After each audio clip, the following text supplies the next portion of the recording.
Good morning, dear students. Welcome to Kelly's online classes. Let us continue our discussion on industrial location, unit number 3. In previous class, we completed location of industries, localization of industries, plant location, and what are the factors are influencing directly and indirectly on industrial location concepts we completed in previous classes. And today we are going to the very important concept in industrial location is the theory of least cost theory of Alfred Weber. The least cost theory of Alfred Weber, the theory is very important for your annual examination also and some examination also. So 10 marks question will be appear on your question paper. So therefore the theory of least cost theory of Alfred Weber is very important for your examination purpose and knowledge purpose also. So therefore today we are going to be discussion with detailed the least cost theory of Alfred Weber. First of all, we are going to be discussion introduction of least cost theory. See, in first time manufacturing location theory developed in Germany.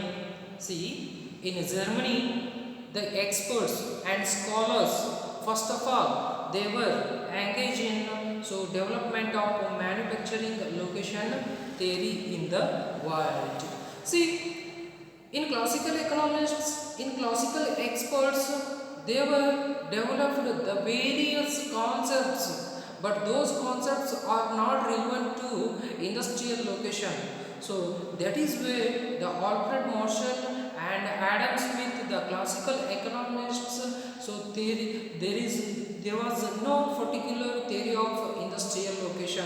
So they were developed concepts were belonging to agriculture sector and industrial sector and service sector, but not industrial location. So therefore, in German scholars and German experts, they were engaged in the development of industrial location theory in the world. So in first time. And the one of the expert Tunens had earlier presented his theory of agricultural location.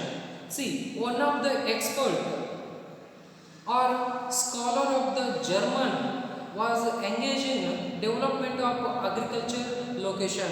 His name was the Tunen. The first time Tunen expert was engaged in the development of agriculture location concept.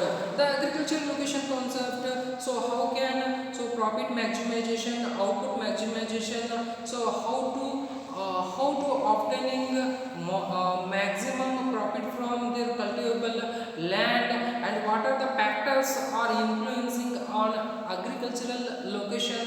So this concept was developed by Professor Tunens in earlier German scholar. And further it was applied to secondary and tertiary sector. See, whatever Tunens theory was application to manufacturing sector also and tertiary sector also by the German scholars.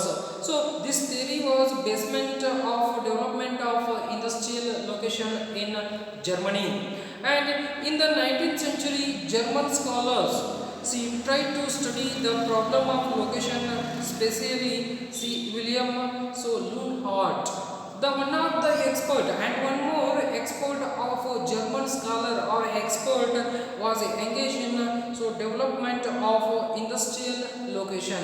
And what are the factors and what are the specialization conditions are concentrated by entrepreneurs to development of their industries in a particular region or particular location. So he was tried to attempt first of all in Germany. So his name was William Leonhardt. And however, the first attempt to develop a general theory of industrial location, developed by the German scholar Alfred Weber. And after onwards, the first Tunens and second one person is William Harvard, and the third scholar the Alfred Weber was developed the the systematical and systematical theory of industrial location, so in the 19th century in the world. And the basic principle is a firm would choose a location where its costs are the least.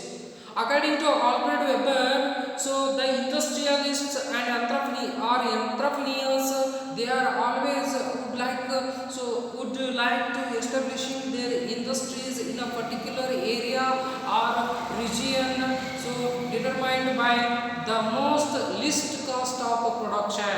So therefore, where there is a low production cost, see in which area the production cost is very low. So especially we call this cost theory. The cost of production is low compared to other region or location. So that place will be selected by entrepreneurs to start their manufacturing activities.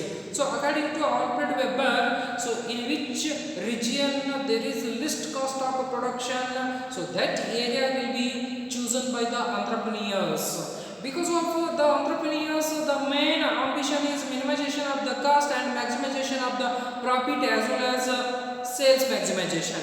So therefore, to fulfilling their aim or objective, they will be selecting a certain residence or location. So we called the least cost location, least cost region. Okay, see. Also, the first of all, the location theory was developed by German scholars.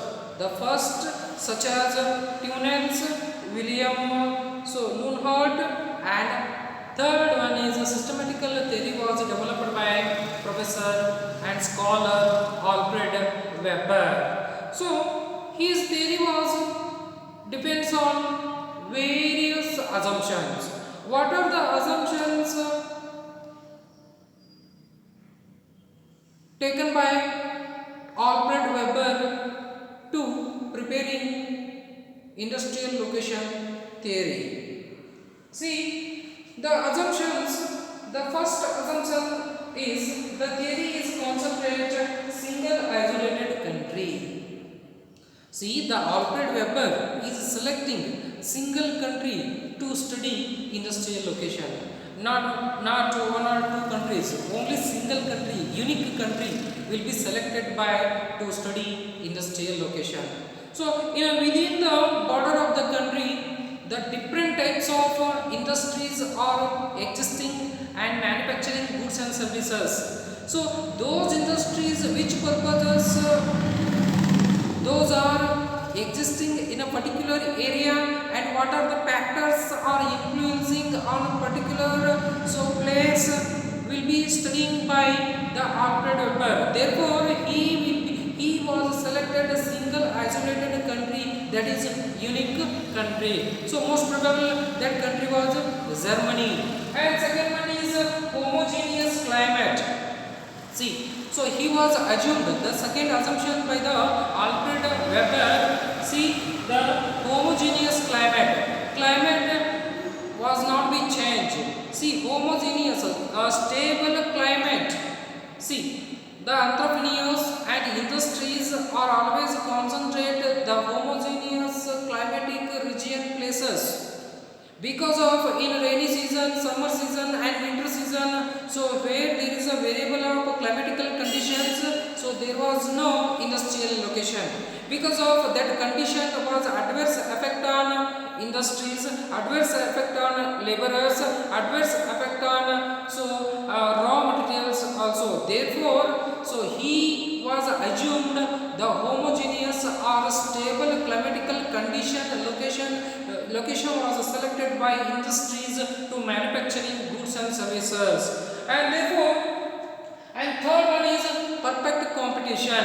Third assumption by the Alfred Weber is perfect competition.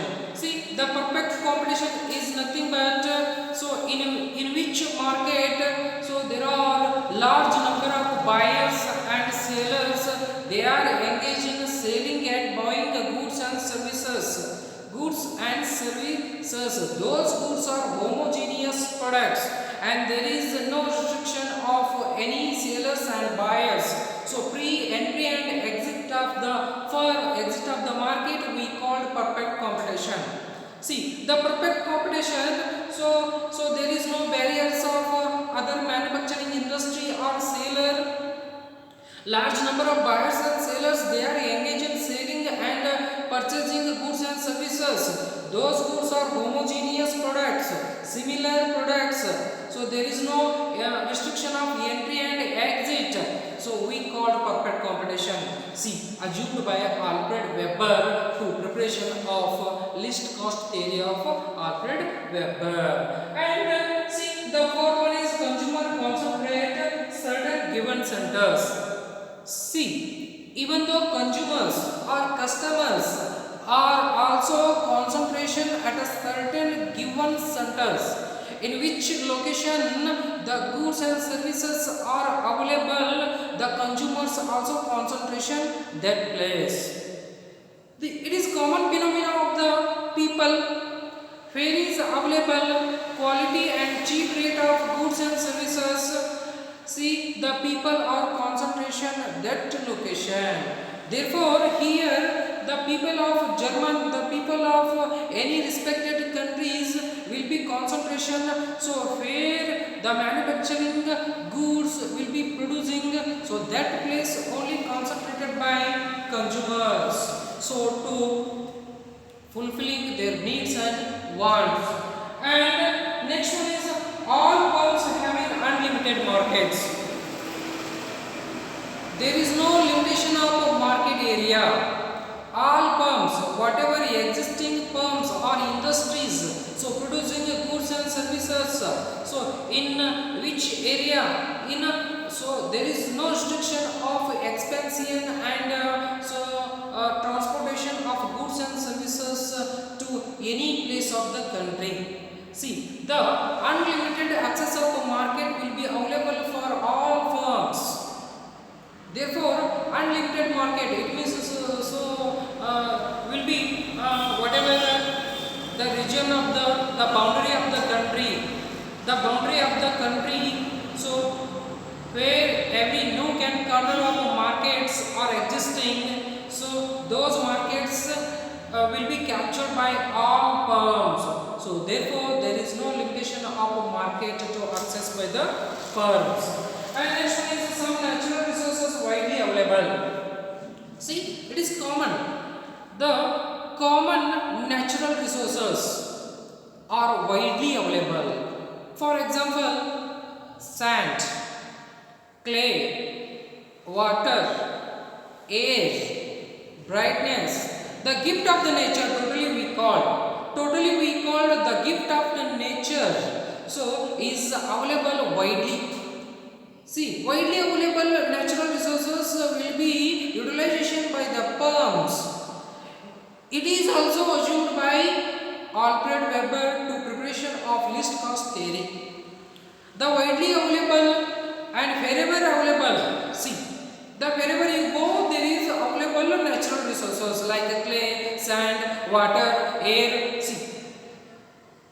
Then, and one more assumption by the Alfred Weber, some other natural resources limited available.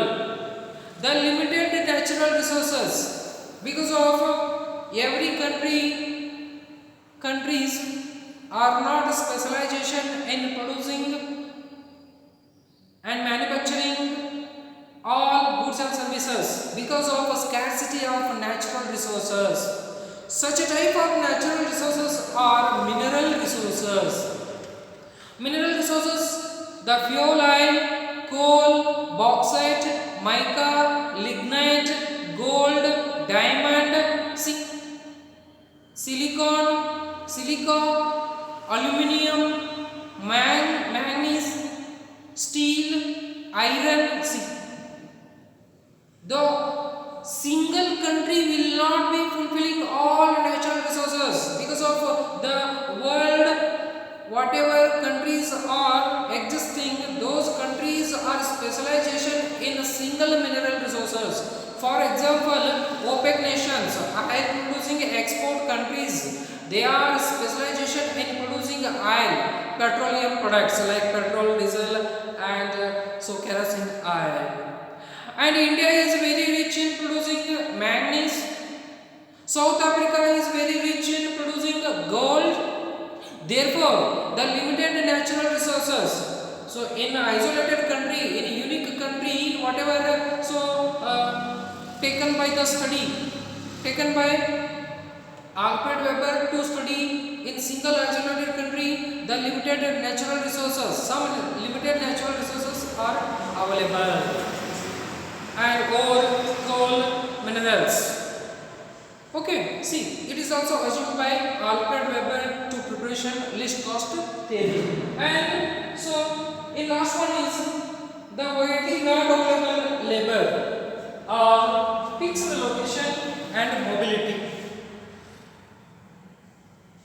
See, the laborers are very important for producing goods and services.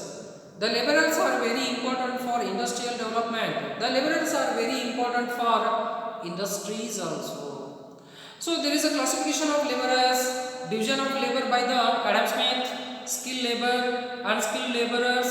See, but in widely not available laborers, because of the laborers and people, they will be secured in a particular area, in a particular location where there is a climatical condition is very good. In such a places, the industry is also concentration, because of where is available the sufficient level of laborers with cheap wage rate. But unfortunately, the laborers are not concentration in widely. They are available in a particular region or location, but those laborers are mobility persons. They are mobilization. It means they are mobility means they are always changing their living places one place to another place. Emigration and immigration. It means they are immigration and immigration. It means they are always changing their living style and living place one place to another place. So therefore, in single isolated country, the Weber was assumed laborers are available in fixed region and their mobility. See, therefore, the assumptions of least cost theory and introduction of least cost theory and further remaining concept of least cost theory. So we shall be continuing in next class. Let me stop.